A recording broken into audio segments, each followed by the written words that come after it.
så ligger det kanskje flere hundre sider med lagret tekst. Så kan du komme videre, så tar du tak i et ark, her, så blar du over på neste side, da fortsetter teksten der. Jeg blar, altså. Du blar, ja. Men jeg skal tilbake da. Ja, da blar du tilbake på tak der. Nei, du får tilbake til den teksten. Ok, så slutter der, og så fortsetter den der. Når jeg skal avslutte den, hva gjør jeg da? Slår du sammen permene Ja. på den måten der. Sånn. Da ligger alt lagret inni der. Ja, for jeg risikerer ikke å miste noe av teksten. Ja, det blir lagret. Ja, det er kanskje litt sannsynlig. Ja, ok. Nei, for det er noe med det at når du har holdt på med skriftruller, så tar det litt grann tid å konvertere til å bla i en bøk. Ja. Ja, men du vet, før det går. Jeg må gå igjen en gang til. Altså, jeg åpner sånn, og så har du hatt det. Jeg blar frem og tilbake, og når jeg er ferdig, så bare lukker jeg den. Flott, det er kjempefint. Ja, men du, ikke sant? Nå er det sånn igjen, nå får jeg ikke åpnet den.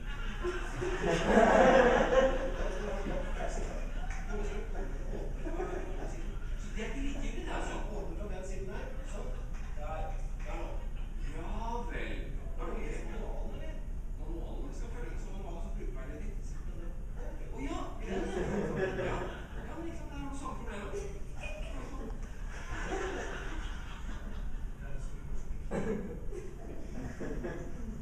That's obviously poking a little bit fun at technology, but in some ways, in connection with college students and their textbooks, it's almost like the same relationship. You're like, oh, I'm supposed to open that? Because there's a sense of expectation that now you will learn everything you need to know by going to lecture, and that your professors through PowerPoint, through study guides, through all that stuff, will give you all the information that you need. And so your book is just kind of there as an extra part of the course. Some students don't even buy their textbooks for their classes, which blows my mind. And in some ways in some courses you can get away with that because you think, well, they don't use the textbook much, it doesn't really matter. But in the bulk of your courses, you not only need to have your textbook, but you need to be reading it. And so that's what we're going to talk about today. And the reading we're talking about today is not the same as the reading that you do for fun. I mean, if we read for fun. So, I like to read novels. I get one, I can read through 100 pages in no time, just flipping those pages. Page turners is what I tend to prefer. But how many of you can flip through your pages of your textbook that quickly? Yeah, it's just not the same kind of reading. When you're reading your textbooks, you're actually having to use critical thinking skills. You are actively using your critical thinking to collect information and then to be able to process it in order to retain it. And that's the key behind reading for college, is you're not just cramming information into your head, but you're actually processing that information to retain it, so that when you have to recall it for a test a few weeks later, you've got it. When you have to recall it for a final a few months later, you still have it. So that's what we're going to look at today, are some of the methods that you need to use as you're preparing for class. And this is all stuff that happens or should happen before class. So that way when you walk into your lecture, you're ready to go and you have a foundation in the information that your professor is going to be presenting that day. So one of the first things that you need to think about whenever you are getting ready for your reading is where you're doing it. And I know if you've gone to any of our other workshops, you've probably heard about some of these same kind of concepts. But where you study is really important. And so I say have essential items available there when you need them. What items do you need to have when you're reading your textbook? Pencil. Pencil? Highlighter. A highlighter. So you're going to be surprised because by the end of this session I'm going to tell you you do need a pencil, you do need a highlighter, you need your notebook, and you also need your textbook. That would be the other essential item. But you're actually going to need more than just a pen and your notebook or your book when you're actively reading your text. So we're going to talk through that. And the reason you have to have your essential items there when you need them, you do not want to waste your study time. You guys are really busy, right? I mean, a lot of you are probably working, you're athletes, you're having family stuff, you're trying to have a social life, and you're trying to be academically successful. It's a lot to balance. And so you want to have everything in one place and ready to go, so that way when you start to study, you don't have to start and say, oh wait, I forgot, I need this too. Oh yeah, I just need to run and get this. I'm the world's worst about that. I mean, I'm taking a statistics class right now, and you would think, since I'm taking a statistics class, that I would know what I'm studying with my calculator. And so what do? I sit down in my place where I go to study, which is kind of isolated in my house. 5 minutes later, I'm like, oh yeah, I need my calculator. So I get up and I go and get my cell phone and come back, which, so waste a little bit of my time, which I don't have a lot of either. So having it all there is really important. Another really important thing is that you're in a distraction-free environment when you're trying to read. I know we all think that we can read and watch TV or listen to music or hang out with our friends all at the same time. But that's just not really how it works. Not when you're doing complicated academic reading. I can easily do that if I'm reading a novel. I sit on the couch, read it, hear things, see things. But if you're trying to take in something like, you guys are talking about diversity and ecology or cell and genetics, if you're looking at that kind of weighty material, you don't need to have the TV going in the background or music going in the background, especially if you have an auditory learning style, which we'll touch on a little bit later. So you need to be in an environment where you're not going to have distractions. So in your dorm room, if there's a chance that your friends might come busting in and start talking to you, or you might have something just kind of happen on the hall that might distract you. If that's kind of a reality for you, you need to find a different place to do your academic reading, which could be the library, it could be down here in the center, even though it's kind of loud in there right now, but in the mornings it's quiet. Someplace like that where you can go and be able to focus. But also, you need to be comfortable. The worst thing is to try to be sitting in your bed reading and you're in this weird position trying to hold your book and your notebook and everything, and you're uncomfortable and you start thinking about how uncomfortable you are instead of what you're actually trying to read. It doesn't take much to distract us, does it? It's just like, oh man, this chair, it's not really that comfortable, I'm getting a little bit numb, can't feel my feet, really want to stretch, or I'm too cold, or I'm too hot, all those things you need to take into consideration and make sure that you're comfortable even before you start. So kind of laying the foundation. And so then after you get to a comfortable place, what you're going to do is actually, before you start reading your new chapter and your new material, is you're going to review what you might have just read previously. So if you're reading, like we're going to recommend that you read, you're reading in blocks of time. We'll touch on that in just a minute. So what you want to do is when you start to read, you go back and at least review some of the material immediately before what you're getting ready to study. Why do you think that you would need to do that? A rhetorical question. Yeah. It's been proven that if you study a little bit of the same thing every day, that you're more likely to retain it instead of studying it for a really long time one day. That's right. When you review things multiple times and you're doing it in chunks of time, you are much better able to retain it because you're exposing yourself to it more frequently. Also, if you review your material, and I'm not talking about rereading a chapter, but you review your notes and your materials before, those things that you highlighted when you did your reading before, the notes that you took when you did reading, and then when you start your next section of reading, you have a context for it. So you're not just suddenly starting something again and not really remembering what you covered before, especially if you're doing something that builds on what you just read. You want to make sure that you really remember the topics before, so when you come into new territory, you're not thinking, oh my goodness, wait, what was that about? I don't even really remember what that was, especially if it's been a couple of days since you've read it. So it's important that you review what you've previously read. And then you need to preview the chapter before you start reading. So all this stuff is happening before you even really start to read.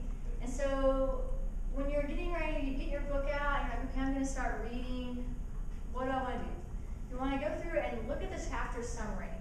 And I know in some textbooks that might be at the beginning of the chapter, and in some textbooks that's at the end of the chapter. But what does that chapter summary tell you when you read that at the end? What kind of information does it give you? And it really boils like 25 pages of material down to a few paragraphs, which means it's probably the most important and essential information in that chapter. They boiled it down for you and said, here's a summary of what you should know from this chapter. So if you read that summary, you already have a better idea of what you really need to be sure that you're focusing on and retaining from the chapter that you're reading. So it's important to look at summaries, go through and look at the main ideas of what you're going to be talking about. So that's just looking at bold headings in those books. So you're like, okay, today I'm going to be studying photosynthesis, so that's going to be exciting. You know, you might think, okay, now that I know I'm going to be studying this, what do I need to be thinking about? Should I be looking at diagrams and charts to kind of get an idea of how it works before you start reading? Because the diagrams and charts can really give you a lot of information before you even start delving into what they mean. So really look through all of those pieces of information they give you, so that way you know why you're reading. Because if you're chunking your reading material and you're only looking at a certain number of pages each day, and you're looking at that, wouldn't it be great to know that you're studying photosynthesis before you start reading about photosynthesis? And when you read your chapter headings, you can turn those into questions in the notes that you're going to take over your reading, which we'll talk about in a couple of seconds. So you can actually turn that chapter topic heading of photosynthesis into, what is it? Why does it matter? And when you ask the questions and when you find the answers, you're really digging into the information. So active reading is very different from just opening your textbook and looking at the pages and just turning them. You're actually much more involved and much more engaged in the process. And so one of the things that you need to think about is that you do not really retain information if you sit down and try to read 50 pages at one time. More than likely not. I mean, studies show that we typically retain information only for like the first 30 to 40 minutes of our study sessions anyway.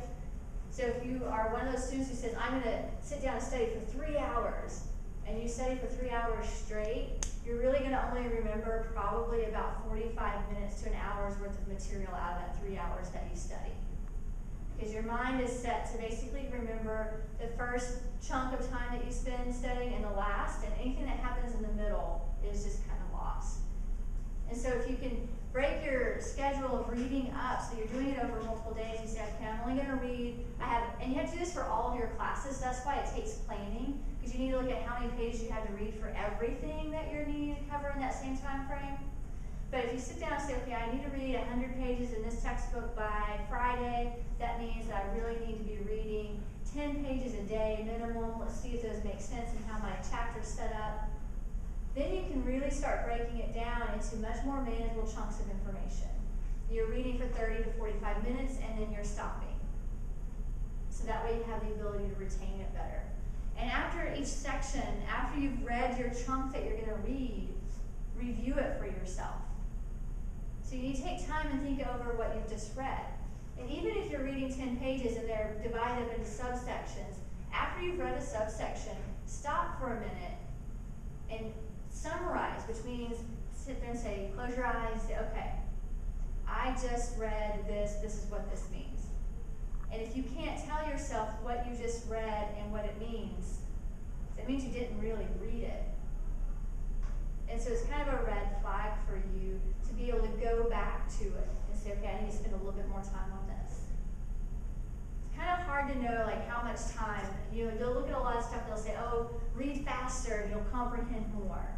Don't read too fast if you're trying to do this. Don't read too slowly if you're trying to do that. But one of the ways you can measure whether or not you're really retaining the information is if you try to do a review with yourself where you're like, okay, let me just think about what I just read and see if I can summarize it for myself.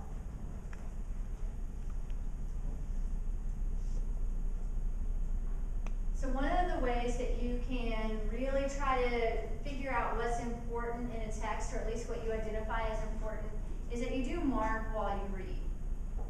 Or you mark your text, not while you read. And I am one of the worst about this, because I am one who wants to write stuff down as soon as I see it, or I'm like, oh, that sounds good, I'm going to underline that.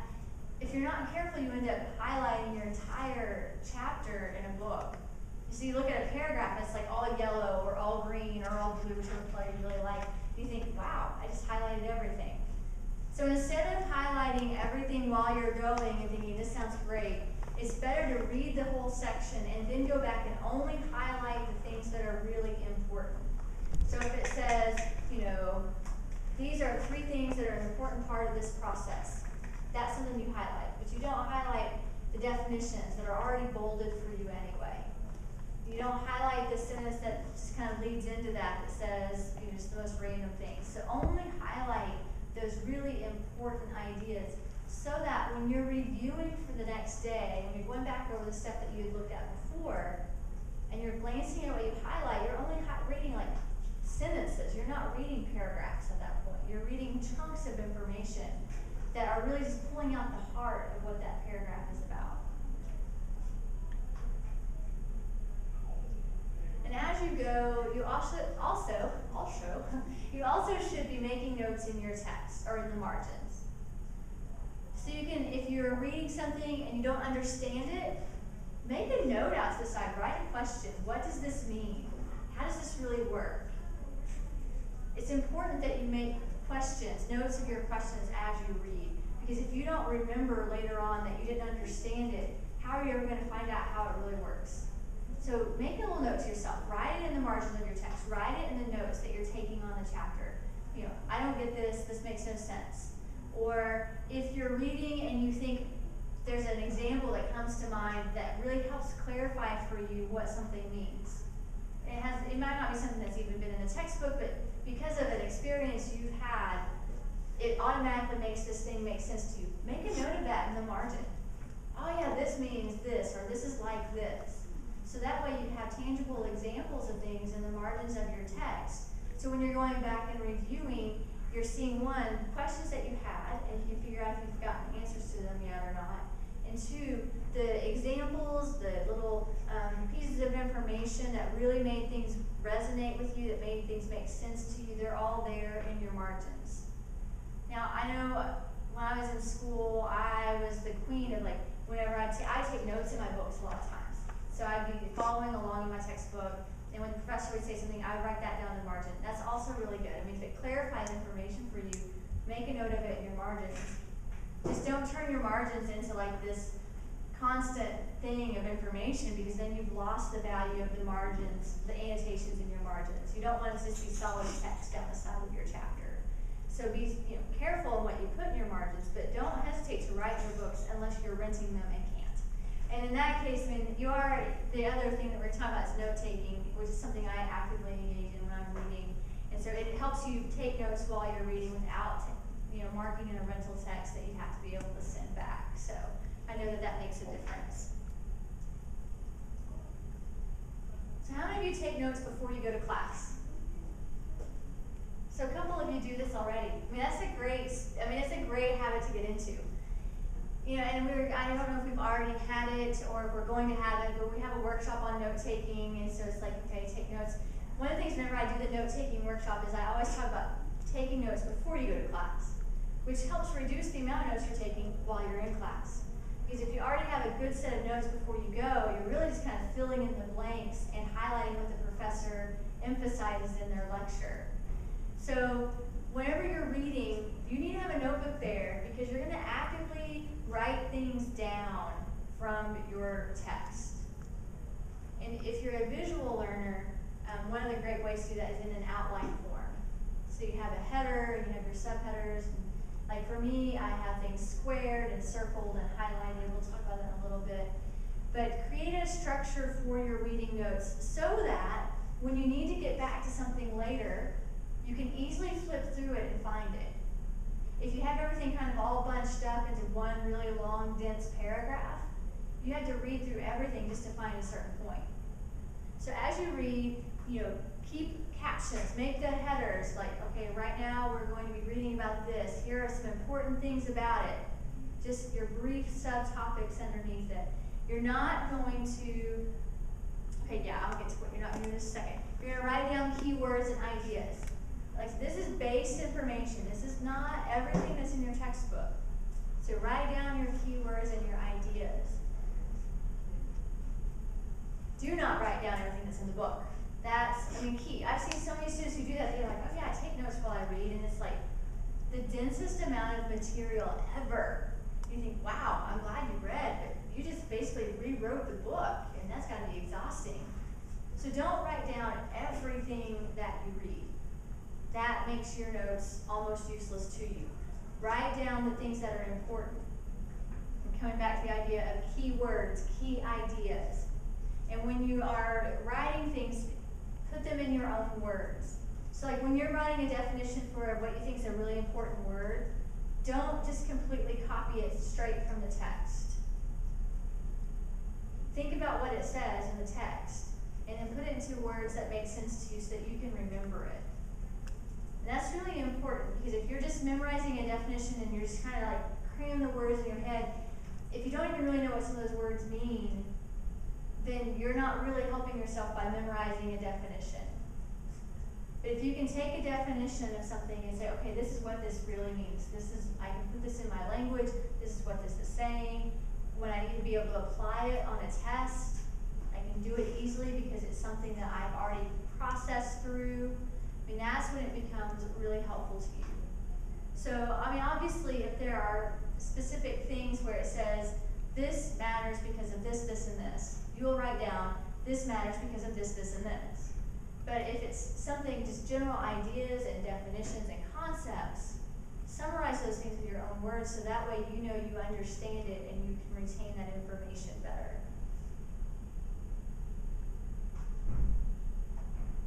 See, I'm moving through pretty fast here, so let me just pause. Anyone have any questions or anything so far? I know it's all pretty, you're thinking, well, this isn't that anything new and mind-boggling. And it's not, but let me tell you, not many students do this because it takes time and it takes energy. And so it makes a difference, I can guarantee that. Coming back into this, how many times have you read something and you're like, oh, I just don't get it, and you get frustrated, you close your book and just kind of walk away from it? I did that just the other night. Statistics is not my friend. I use it in my work every day. It's one of the reasons I'm taking this class, because when I was in school, I hated math. I apologize to all math people when I say that. I'm an English person, that's my degree. I love words, give me numbers and I get confused. So the other night, I'm sitting on my couch and I'm having to do statistics, and I mean old school style statistics. So I'm having to find, I won't bore you with what it was, but it was complicated to me. It had to do with a normal curve and proportions of the area under the curve, that kind of stuff. And I read it, and I was like, this makes no sense. And I read it again, so this still makes no sense. So I did some of the applications, some of the homework, like testing yourself kind of questions, and it's like, oh, not getting those because it still makes no sense to me. So in one of my just fits of just frustration, I slammed my book closed and threw it across the couch, like, I'm just done with that for tonight. Because that was really helpful. By doing that, I really made a lot of progress. So I'm sitting there and watching something randomly on TV because I had decided I wasn't going to do my homework anymore that night. And so I was watching TV, and it hit me that I was not in any way helping myself by closing my book and walking away from something that frustrated me. So I turned the TV back off, got out my book again, and started reading it again and really trying to understand it. And so one of the things that you can do, you have a wonderful thing called the internet. I don't know if you guys have heard of it. It's kind of trendy, kind of new. Okay, it is new for me. I didn't have it when I was in school, but hey. On the internet, you can find anything. I mean, it's called Google. Pretty amazing. So if you're reading your book and you don't understand it, don't let that be the thing that stops you. Go on the internet, Google something, find other ways of learning about it. Watch a video. I mean, there's so many videos out there now on almost everything. People seem to have a lot of time to sit and say, I'm going to make a video to show you how to do this, which makes me kind of laugh a little bit. But they exist. Take advantage of those people's spare time and their desire to make videos. So go out on the internet. If you're in a science type class, for instance, and you're reading something that doesn't make sense to you, if you have access to a textbook that was written for a lower grade level, look at it. It's amazing. Science is not different from, I keep going to photosynthesis, I have no idea why, but that process itself does not change from when you studied it in 7th grade, and 8th grade, and 10th grade, and 11th grade, to when you're studying it in college. The way we talk about it changes. Because as you develop and grow, we expect you to be able to talk about it on a much higher level. And so your textbooks are written on a much higher level. But the concepts themselves don't change. So if you're studying something like that, go back and look at a lower level book and see how they explained it at that point, so you have a place where you can build upon. Giving up in frustration does not in any way help you as a student grow and develop. And also, just reading the same sentence over and over and over and over again isn't really going to make much of a difference either. You've got to try something different if you don't understand it after you've read it. And I know this is something that people laugh at me about. When before smartphones, you used to have to actually use a physical dictionary. Nowadays, with our cell phones that are pretty smart, they can look up words for us. You can even talk to Siri if you have an iPhone, and she'll find a definition for you. But if you're reading something and there are words that you don't understand, look them up. Because the words you don't understand might actually be important to understanding what you're studying. And quite frankly, since you're moving into a field, you kind of want to be able to sound intelligent in that field. So establishing a vocabulary is an important part of that. You establish your vocabulary by reading and by looking up the words you don't understand. If you read it and you don't understand it and you look it up, you can suddenly use a word in a sentence that you've never known before. Pretty impressive at parties. You know, not really. But it's important to be able to do that. So let's talk just for a couple seconds about learning styles. How many of you have a sense of what your learning style might be? Do you have a sense? What kind of learner do you think you are? Probably visual. Visual? Any auditory learners in here? Anyone that kind of learns by hearing things? We're actually going to have a workshop, and I'm not plugging it because I'm doing it, but we're going to have a workshop on learning styles. It's important to know your learning style, because your learning style helps you understand, well, how you best learn. And knowing that then helps you be able to make sure you're putting yourself in the best position when you're learning. So let's think about it. Visual learner, I mean, you can pretty much deduce that if you're a visual learner, you're going to learn things through visual means, by seeing things. So if you're a visual learner and you're trying to make sure you're retaining and learning the information you're reading, what are some things that you can do while you're reading to help yourself do that? I like to take colored notes. Colored notes. When you color code things, if you're a visual learner, your mind associates that thing with the color that you just used when you made the highlights or the notes about it. So if you're a visual learner, you can color code as you're taking your notes. And that's easy to do when you're doing your note taking through active reading. Because in class, it's harder to switch between colors because you're like, oh, he said this, I've got to use this color. But if you're actually doing it while you're reading, you can very much control the color schemes even that you're using if you equate color with certain concepts. Another thing if you're a visual learner are those graphs and charts and pictures. You look through the book, you can go ahead and say, okay, yeah, that's right. This makes sense to me now because I'm looking at this specific thing and I learn visually. So take advantage of that about yourself if you know that to be true for you. What if you're an auditory learner? Do you feel like you learn better by hearing something? If you do, one of the things that you can do if you're an auditory learner is to actually read your text out loud. And that actually is something that helps people, even if you're not an auditory learner. If you read the words out loud and you hear them, oftentimes they'll help you retain them better. Now, it's not true if you're mouthing the words while you read. That does not make you read faster. That actually slows down what you're reading. But if you're just like reading things out loud and moving through, you can hear it and retain it better. And the other thing that you need to think about if you're an auditory learner is that you really should not be studying anywhere near a radio or a television or anything that's loud, because noises tend to distract you if you're an auditory learner. A lot of people can tune noises out, but since you learn through your ears, it's harder for you to tune noises out, and so things like that can be a serious distraction for you. And then a final type of learner is the kinesthetic learner. And a lot of us function within multiple modalities of learning, but we tend to have a specific learning preference. But a kinesthetic learner is someone who learns by doing. So if you're a kinesthetic learner, you like to do hands-on type work to learn. And you also tend to prefer to move. See, I have a mixed modality of kinesthetic and visual, and it is really hard for me to be still.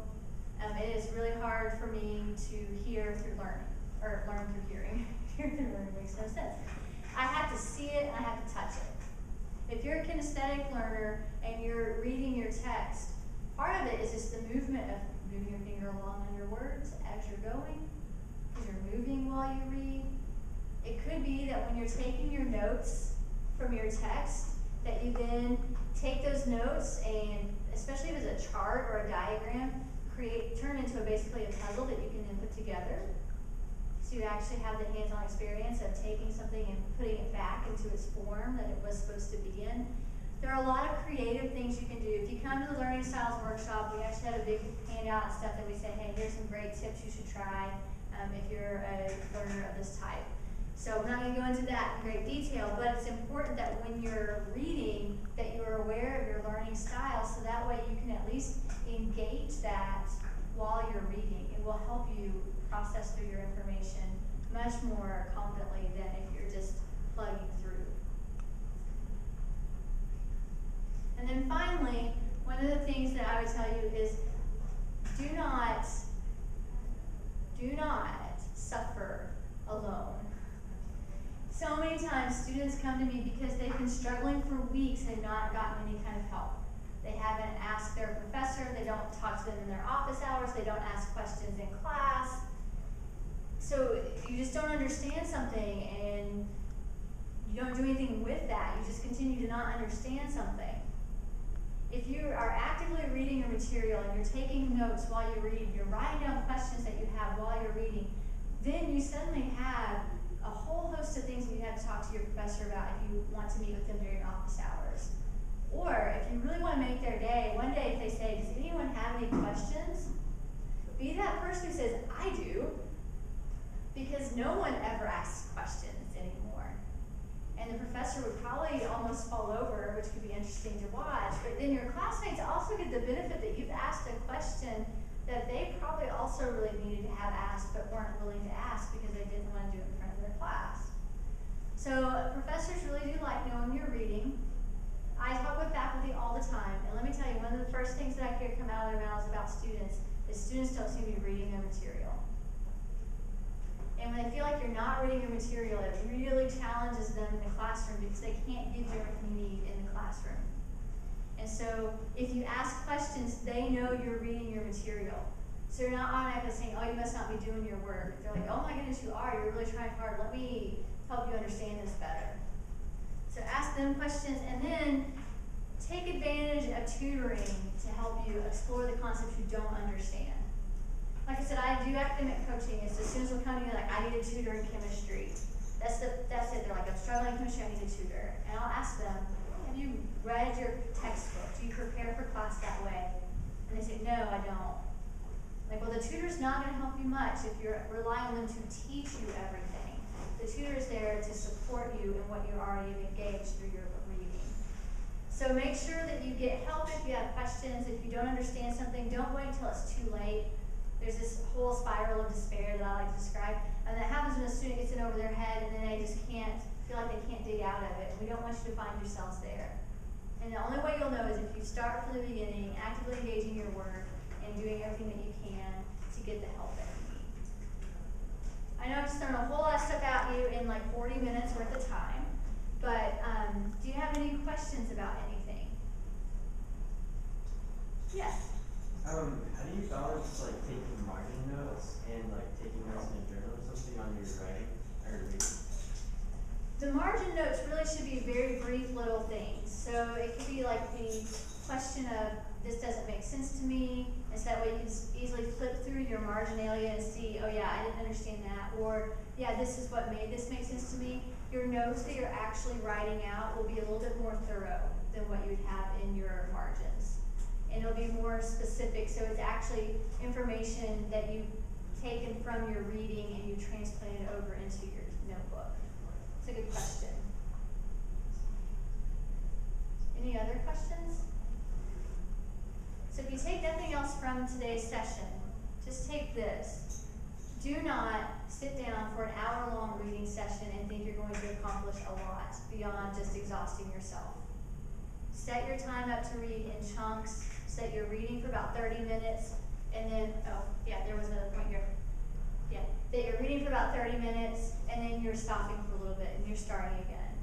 But overall, stay positive about your experience, because your attitude makes a big difference. When I tell myself I can't study statistics, I can't read my statistics and understand it because I hate numbers, I suddenly cannot understand what I'm reading because I hate numbers. Our attitude, our mental approach to things really does impact how we're going to do in that subject. And this is really important. Reward yourself. So when you set up your reading schedule and you've actually read what you're supposed to do without being distracted by your cell phones. Yeah, I didn't say that, but I'll say it now. Big distraction no matter where you are. Cell phones are constantly beeping and people are texting and Facebook is being updated. Set it aside for 30 minutes and then reward yourself for doing that by giving yourself 10 minutes with your phone. And then put it aside again. And so that way you can then study again and then come back to it. Chunk your time, reward yourself. Your cell phone shouldn't keep you from your studies, because let me tell you, that becomes very expensive if you lose academic scholarships, if you don't have the GPA that you want because you had too many distractions. So stay focused and then reward yourself with those things that you're missing when you're actually trying to focus on your studies. Okay? Well, thanks for coming, guys.